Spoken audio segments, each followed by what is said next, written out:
Jaya Radha Madhava Punya Bihari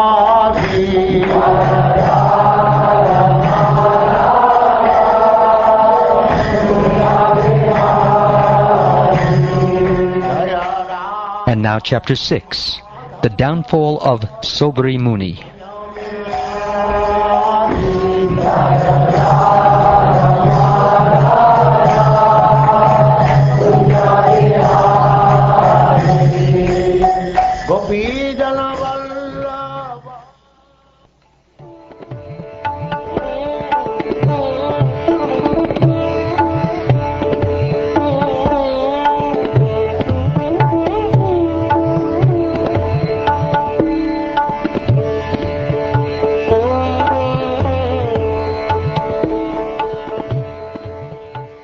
O Maharaj Parikshit, Ambarish had 3 sons named Virupa, Ketuman, and Shambhu.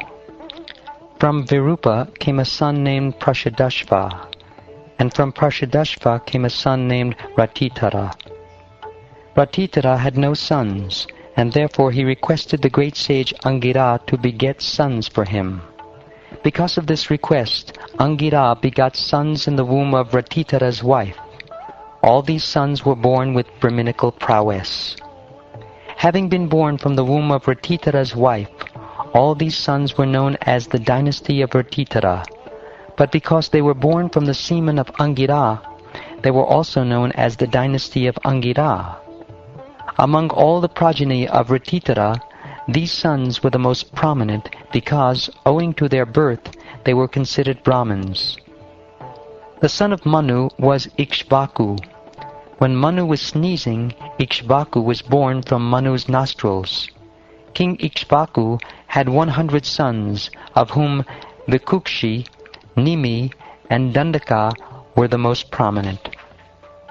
Of the 100 sons, 25 became kings in the western side of Aryavarta, a place between the Himalaya and Vindhya mountains.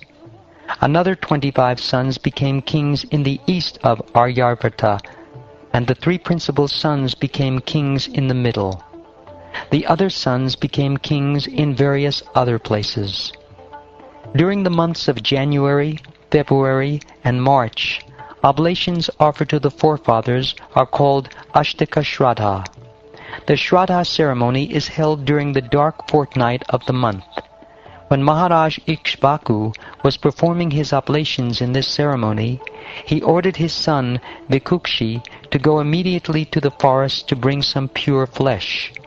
Thereafter, Ikshvaku's son Vikukshi went to the forest and killed many animals suitable for being offered as oblations. But when fatigued and hungry, he became forgetful and ate a rabbit he had killed.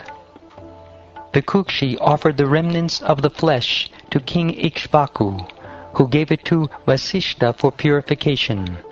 But Vasishta could immediately understand that part of the flesh had already been taken by Vikukshi, and therefore he said that it was unfit to be used in the Shraddha ceremony.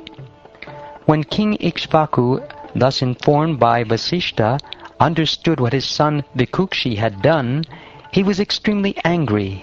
Thus he ordered Vikukshi to leave the country because Vikukshi had violated the regulative principles. Having been instructed by the great and learned Brahmin Vasishta, who discoursed about the absolute truth, Maharaj Ikshvaku became renounced. By following the principles for a yogi, he certainly achieved the supreme perfection after giving up his material body. After his father's disappearance, Vikukshi returned to the country and thus became the king, ruling the planet Earth and performing various sacrifices to satisfy the Supreme Personality of Godhead. Vikukshi later became celebrated as Shashada.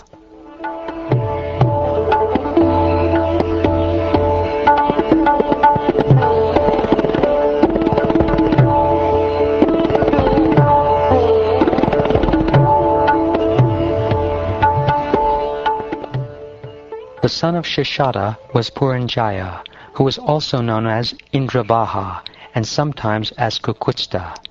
please hear from me how he received different names for different activities. Formerly, there was a devastating war between the demigods and the demons. The demigods, having been defeated, accepted Puranjaya as their assistant and then conquered the demons. Therefore, this hero is known as Puranjaya, he who conquered the residents of the demons. Puranjaya agreed to kill all the demons on the condition that Indra would be his carrier. Because of pride, Indra could not accept this proposal, but later, by the order of the Supreme Lord, Vishnu, Indra did accept it and became a great bull carrier for Puranjaya. Well protected by armor and desiring to fight, Puranjaya took up a transcendental bow and very sharp arrows, and while being highly praised by the demigods, he got up on the back of the bull, or Indra, and sat on its hump. Thus he is known as Kakutsha. Being empowered by Lord Vishnu, who is the Super-Soul and the Supreme Person, Puranjaya sat on the great bull and is therefore known as Indravaha. Surrounded by the demigods, he attacked the residents of the demons in the west. There was a fierce battle between the demons and Puranjaya. Indeed, it was so fierce that when one hears about it, one's hairs stand on end. All the demons bold enough to come before Puranjaya were immediately sent to the residence of Yamaraj by his arrows. To save themselves from the blazing arrows of Indravaha, which resembled the flames of devastation at the end of the millennium, the demons who remained when the rest of their army was killed fled very quickly to their respective homes. After conquering the enemy, the saintly king Puranjaya gave everything, including the enemy's riches and wives, to Indra, who carries a thunderbolt. For this he is celebrated as Puranjaya. Thus Puranjaya is known by different names because of his different activities. The son of Puranjaya was known as Anena. Anena's son was Prithu, and Prithu's son was Vishvagandhi. Vishvagandhi's son was Chandra, and Chandra's son was Yuvanashva. The son of Yuvanashva was Shravasta, who constructed a township known as Shravasti Puri. The son of Shravasta was Brihadashva, and his son was Kuvalayashva. In this way the dynasty increased. To satisfy the sage Uttanka, the greatly powerful Kuvalayashva killed a demon named Dundu. He did this with the assistance of his 21,000 sons. O Maharaj Parikshit, for this reason Kuvalayashva is celebrated as Dundumara, the killer of Dundu. All but 3 of his sons, however, were burned to ashes by the fire emanating from Dundu's mouth. The remaining sons were Dridashva, Kapalashva, and Bhadrashva. From Dridashva came a son named Haryashva, whose son is celebrated as Nukumba. The son of Nikumba was Bahulashva. The son of Bahulashva was Krishashva. The son of Krishashva was Senajit, and the son of Senajit was Yuvanashva. Yuvanashva had no sons, and thus he retired from family life and went to the forest. Although Yuvanashva went into the forest with his 100 wives, all of them were very morose. The sages in the forest, however, being very kind to the king, began very carefully and attentively performing an Indra Yagya so that the king might have a son. Being thirsty one night, the king entered the arena of sacrifice, and when he saw all the Brahmins lying down, he personally drank the sanctified water meant to be drunk by his wife. When the Brahmins got up from bed and saw the water pot empty, they inquired who had done this work of drinking the water meant for begetting a child. When the Brahmins came to understand that the king, inspired by the Supreme Controller, had drunk the water, they all exclaimed, "Alas, the power of providence is real power. No one can counteract the power of the Supreme. In this way they offered their respectful obeisances unto the Lord.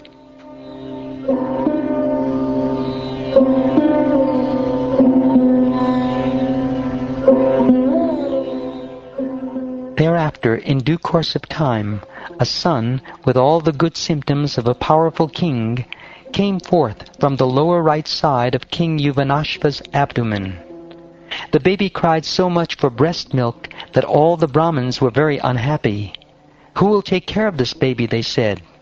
Then Indra, who was worshipped in that yajna, came and solaced the baby. "Do not cry," Indra said. Then Indra put his index finger in the baby's mouth and said, "You may drink me." Because Yuvanashva, the father of the baby, was blessed by the Brahmins, he did not fall a victim to death. After this incident, he performed severe austerities and achieved perfection in that very spot. Mandata, the son of Yuvanashva, was the cause of fear for Ravan and other thieves and rogues who caused anxiety. O King Parikshit, because they feared him, the son of Yuvanashva was known as Trasadasyu. This name was given by King Indra. By the mercy of the Supreme Personality of Godhead, the son of Yuvanashva was so powerful that when he became emperor, he ruled the entire world, consisting of 7 islands, without any second ruler. The Supreme Personality of Godhead is not different from the auspicious aspects of great sacrifices, such as the ingredients of the sacrifice, the chanting of Vedic hymns, the regulative principles, the performer, the priests, the result of the sacrifice, the arena of sacrifice, and the time of sacrifice. Knowing the principles of self-realization, Mandata worshipped that transcendently situated Supreme Soul, the Supreme Personality of Godhead, Lord Vishnu, who comprises all the demigods. He also gave immense charity to the Brahmins, and thus he performed yajna to worship the Lord. All places from where the sun rises on the horizon, shining brilliantly, to where the sun sets, are known as the possession of the celebrated Mandata, the son of Yuvanashva. Mandata begot 3 sons in the womb of Bindumati, the daughter of Shashabindu.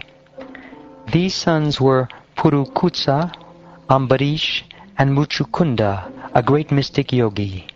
These 3 brothers had 50 sisters, who all accepted the great sage Sobhari as their husband. Sobhari Rishi was engaged in austerity deep in the water of the river Yamuna, when he saw a pair of fish engaged in sexual affairs. Thus he perceived the pleasure of sex life, and induced by this desire, he went to King Mandata and begged for one of the king's daughters. In response to this request, the king said, "O Brahman, any of my daughters may accept any husband according to her personal selection." Sobhari Muni thought, "I am now feeble because of old age. My hair has become grey, my skin is slack, and my head always trembles. Besides, I am a yogi. Therefore women do not like me. Since the king has thus rejected me, I shall reform my body in such a way as to be desirable even to celestial women, what to speak of the daughters of worldly kings." Thereafter, when Sobhari Muni became quite a young and beautiful person, the messenger of the palace took him inside the residential quarters of the princesses, which were extremely opulent. All 50 princesses then accepted him as their husband, although he was only one man. Thereafter the princesses, being attracted by Sobhari Muni, gave up their sisterly relationship and quarreled among themselves, each one of them contending, "This man is just suitable for me and not for you." In this way there ensued a great disagreement. Because Sobhari Muni was expert in chanting mantras perfectly, his severe austerities resulted in an opulent home, with garments, ornaments, properly dressed and decorated maidservants and manservants, and varieties of parks with clear water lakes and gardens. In the gardens, fragrant with varieties of flowers, birds chirped and bees hummed, surrounded by professional singers. Sobhari Muni's home was amply provided with valuable beds, seats, ornaments, and arrangements for bathing, and there were varieties of sandalwood creams, flower garlands, and palatable dishes. Thus surrounded by opulent paraphernalia, the Muni engaged in family affairs with his numerous wives. Mandata, the king of the entire world, consisting of 7 islands, was struck with wonder when he saw the household opulence of Sobhari Muni. Thus he gave up his false prestige in his position as emperor of the world. In this way, Sobhari Muni enjoyed sense gratification in the material world, but he was not at all satisfied, just as a fire never ceases blazing if constantly supplied with drops of fat. Thereafter, one day while Sobhari Muni, who was expert in chanting mantras, was sitting in a secluded place, he thought to himself about the cause of his fall-down, which was simply that he had associated himself with the sexual affairs of the fish. He said, "Alas, while practicing austerity, even within the depths of the water, and while observing all the rules and regulations practiced by saintly persons, I lost the results of my long austerities simply by association with the sexual affairs of fish. Everyone should observe this fall down and learn from it. A person desiring liberation from material bondage must give up the association of persons interested in sex life, and should not employ his senses externally in seeing, hearing, talking, walking, and so on. One should always stay in a secluded place, completely fixing his mind at the lotus feet of the unlimited personality of Godhead. And if one wants any association at all, he should associate with persons similarly engaged. In the beginning, I was alone and engaged in performing the austerities of mystic yoga. But later, because of the association of fish engaged in sex, I desired to marry. Then I became the husband of 50 wives, and in each of them I begot 100 sons, and thus my family increased to 5,000 members. By the influence of the modes of material nature, I became fallen and thought that I would be happy in material life. Thus there is no end to my material desires for enjoyment in this life and in the next."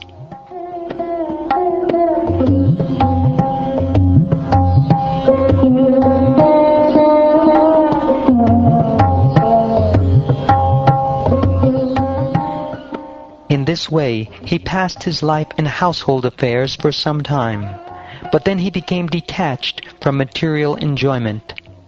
To renounce material association, he accepted the Vanaprastha order and went to the forest. His devoted wives followed him, for they had no shelter other than their husband. When Sobhari Muni, who was quite conversant with the self, went to the forest, he performed severe penances. In this way, in the fire at the time of death, he ultimately engaged himself in the service of the Supreme Personality of Godhead. O Maharaj Pariksit, by observing their husband progressing in spiritual existence, Sobhari Muni's wives were also able to enter the spiritual world by his spiritual power, just as the flames of a fire cease when the fire is extinguished.